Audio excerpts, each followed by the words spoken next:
Hey guys, what's up? Welcome to the channel, or welcome back to the channel. We are the Mile High Property Brothers. Today, a super fun one for you, an updated one for you. And yes, there are some changes, but we're gonna be talking about the 10 things you need to know about Denver before moving here 2022 and beyond until the next update. All right, let's check it out, guys. See if there are any deal breakers here for you.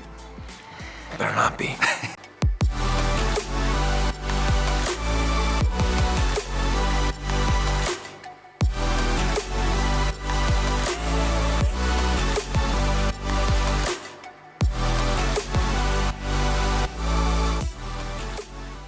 What's up, guys? I'm Eli Schmidt. This is my partner, Will Grimes. And if it's your first time checking out our channel, welcome. And while you're here, hit that subscribe button down below because we drop a new video every Tuesday and Thursday telling you everything there is to know about moving to or living in the entire Denver, Colorado area.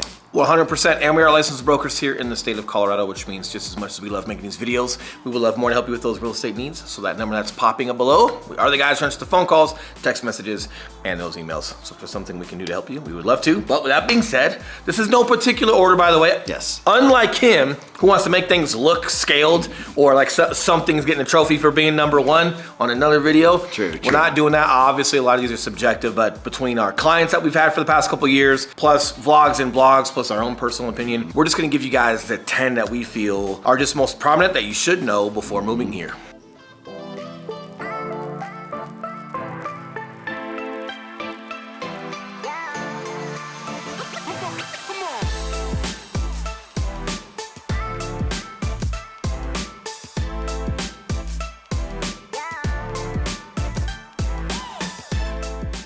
All right, now, number one, this is gonna be maybe a surprise to some of you, maybe not a surprise to some of you, but we hear about it all the time. But one thing we definitely think you should know is that Denver is close to the mountains. We're not in the mountains. And even though Denver's mile high, exactly a mile high, 5,280 feet, we're nowhere near the mountains.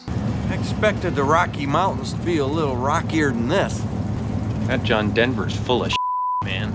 Not quite that bad. You can see them from Denver. So no, it's not a Dumb and Dumber clip. However, yes, great point. So Denver is elevated, but you have more flat lands than you might think, but you've got an amazing panoramic view of the actual mountains. And you're only about, depending on what part of the mountains you want to go to, 25 minutes. Yeah. 45 minutes, depending on where you want to go in the mountains. So super close, but it's not quite in the mountains. Some of you are probably laughing because you already know that. But believe it or not, more people think Denver's enclosed with mountains than you might think. All right, now number two, that is that Denver has a good amount of natives here, but we're actually a big melting pot, and a lot of people have come here from other states. Yeah, so full disclosure, we do have natives here. I happen to be one of the natives, but I've also lived in a ton of different areas. But we have a ton of people that are not native of Colorado that have moved here. So regardless of what you might think, whether you're coming from California, New York, Florida, Kansas, wherever you're coming from, you are more welcome than you might think, and you're also a lot more common than you might think. But that's something that Colorado has celebrated for a long time as far as political views, sports views, things that you like to do, place that you come from, the food that we have here in Denver. Literally all of Colorado has been a melting pot of so many different areas, which is also why it makes Denver so fun to be in, because right here you can stay right here and experience so much, versus sometimes when you go to the coast or you go down to Florida, you'll have a very prominent style of food or culture. Here, man, there's just a lot to really experience, have some fun with. But please understand, because you don't fit in, it's exactly why you do fit in. That is true. Don't let that veer you away. It is true. And regardless of what you might read from a couple comments on some channels, maybe from people saying like, I could move into my state, chances are they're literally not even from Colorado. I'm gonna kick them right off of this channel. Yes.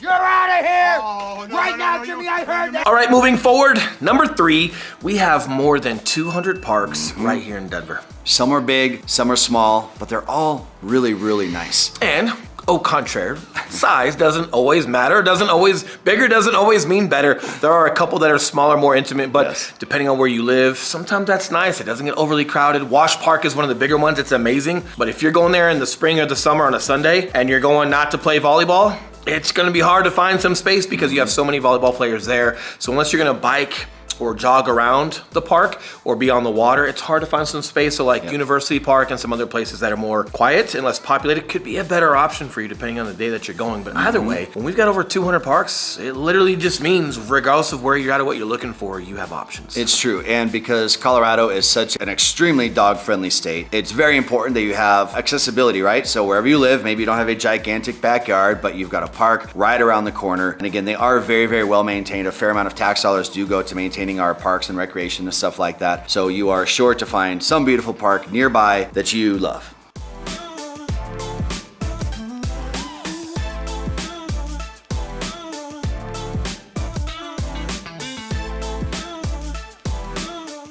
All right, guys, number 4, we have a booming arts scene here in Colorado. And performing arts. Whatever your form of media is, whether that is a brick wall or canvas or the stage, the art scene around here is huge. And let's be clear about performing arts. We've got Belco Theater. Yep. Amazing. We've done content there before, but we've also got other performing arts like monster truck rallies.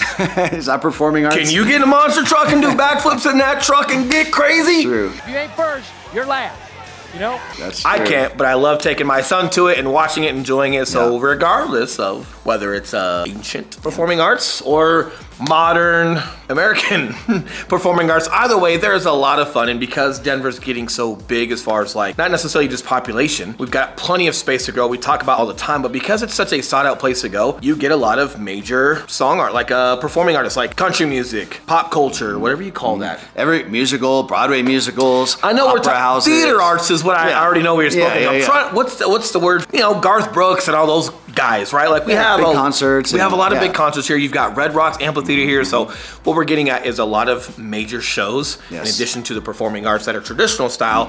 It's just a sought out place to be at. People love performing here, which means you just get a lot of stuff throughout the year. It's true. And there's 2 art areas that you guys should be aware of. We've got Santa Fe, and Santa Fe is in South Denver, and the first Friday of every month, they have what they call the first Friday art walk. All the local art studios around there, they open their doors, serve wine and stuff. You can get the food trucks and just walk all the art studios and check it out. It's very fun, very social. I've been in Denver for a long time. And then if you go further north in Denver, you've got the Rhino District, River North. A lot of that is really known for like street art. So some of the best graffiti art and just massive murals and stuff like that. It's all very protected and respected up there. Just a cool place to go walk around. And you've got do like some other sightseeing. traveling shows like Banksy and some different stuff that has Yeah. come here that Yep. where they kind of like take over old buildings in Van Denver on Gogh, Broadway. yeah. Van Gogh, a lot of really cool stuff. Either way, there's just a high demand, not only for people to want to see that type of stuff, but there's a high demand for those shows to want to be here in Denver as well.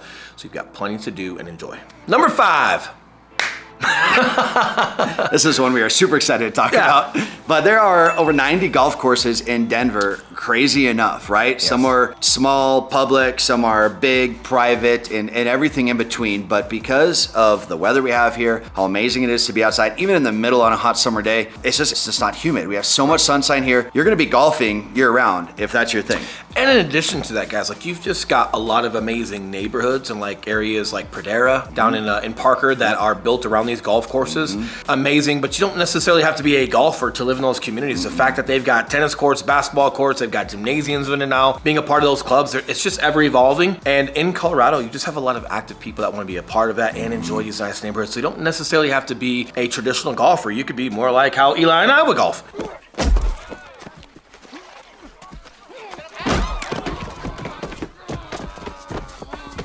Apparently that's a thing now too. So hey, Yep. we're super into golf if that's how it's gonna be. But either way, whether you're getting in trouble out there or not, you're gonna have a lot of sunny days out there to enjoy that golf if that's for you.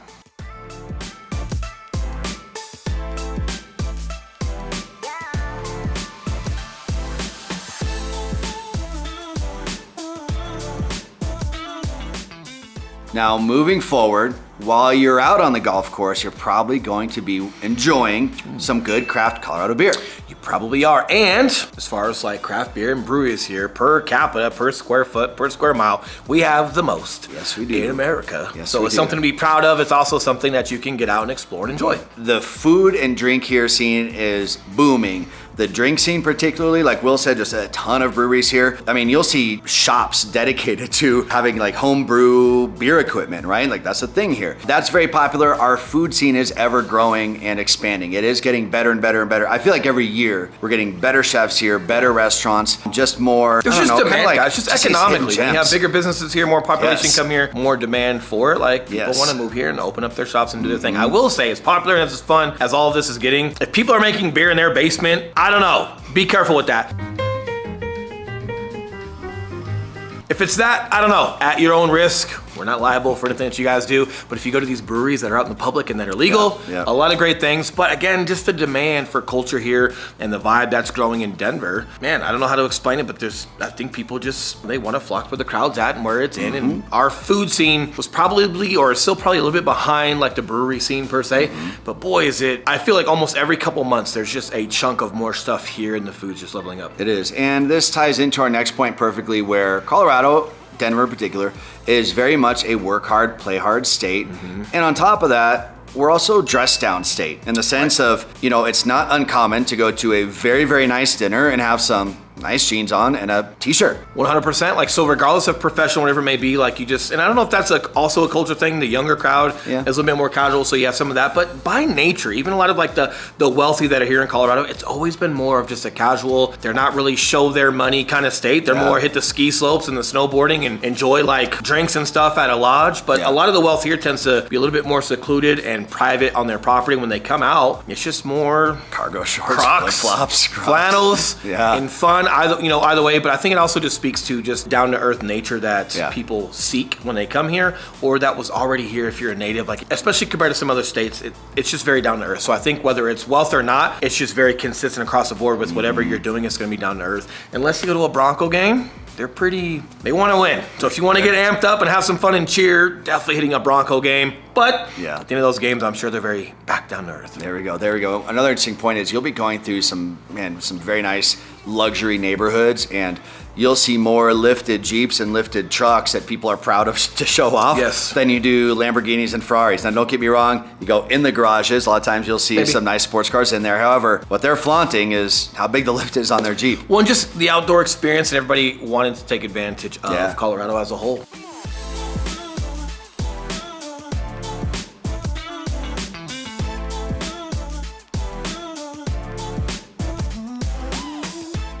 Digressing, that was apparently 7 and 8, with the dress down part being a part of the other part, which was number 7. Hopefully you guys aren't distracted. Either way, there's just a ton of stuff to learn today. Moving forward to number 9. That's right. Number 9, guys, that is going to be allow some time to adjust to the altitude. Yes, so getting acclimated is probably going to take anywhere from 30 days to 3,000 years. I don't know. Some people still complain about it. I'm still acclimated. Either way, like technically per science, acclimation tends to take about 30 to 35 days. So if you're out being active and you're taking care of yourself and you're just going on your hikes or going for walks, whatever it may be, you should be acclimated within a month. And in addition to that, it's also getting acclimated to like the cold weather. Believe it or not, we always think we're gonna get dehydrated in the summertime when we're sweating and it's hot and we're so thirsty. Believe it or not, when you guys are up on the ski slopes and the snowboard slopes, you're still gonna be sweating and your body's active even though you're freezing. And believe it or not, yes, you can get dehydrated while you're cold. Matter of fact, that's more common than being dehydrated sometimes when you're hot. So something to think about. But when it comes to acclimation, not only is it just wearing sunscreen in the elevation and breathability and how much oxygen you're getting, but it's also dehydration and some other things. A lot comes with the altitude. Ultimately, you're gonna be okay.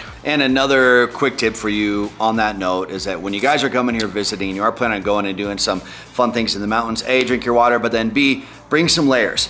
Reading last night, and you can actually see a 40-degree variance from the Denver metro area to when you hit some real altitude if you go for a hike or something. So even in the middle of winter, bring a light jacket with you or bring a sweater, something like that, because the weather can vary drastically up there versus or even down when here. it's like early spring and it's already hitting 75, 80 degrees down here in Denver. If you guys go up to altitude to go hike, it could very well be 48 at altitude. So even if you think you're good in the city, you might want to have a jacket for that. Now, speaking of winter, point number 10, our final point here. Winter starts later than you think, and it also goes later than you think.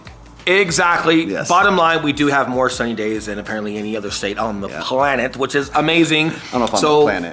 It's planet. Maybe there's some sunnier places. No, there's no other state. Planet. It's Colorado. This is it. The center of your universe. You're moving here. So as far as I'm concerned, there we go. This is the center of your universe right now. That's what matters. But hey, even though winter starts kicking into like early spring, because it is so sunny, you tend to have a lot of melt, so it doesn't stay very long. But as I always say, that snow later in the season, we've also had some rain and it's warming up. It gets very heavy and very wet. So just be cognizant of that. But it tends to start just later than people think. Sometimes we'll get some early snows, even as early as September. That's happened like once or twice. But then it's very mild until you get into like that December, January. Yeah, I feel like our real winter months are January through March. I feel like we have a real 90 days where it's cold outside. We do get some good snowstorms. However, even still, throughout those times, like there's plenty of days where I'll be outside in a t-shirt and jeans, jacket in the car, because it does tend to get warm when it's nice and sunny out. So Yeah. the winters here are pretty mild overall. You know what else Eli has? What's that? His Crocs. I do have my We need to Crocs. show his Crocs Right, on this tie-dye camera Crocs. at some point. Or his tie-dye Crocs. And Eli also has his real estate license, just like I do. And as a reminder, yes, we are licensed brokers here in the state of Colorado. And yes, just as much as we love making these videos, we would love more to help you with those real estate needs. So that number that's popping back up below, we are the guys who answer the phone calls, text messages, and those emails. So if there's something we can do to help you, we would love to. But until next video, stay cool, stay hot, take a look. See you guys soon. See you guys.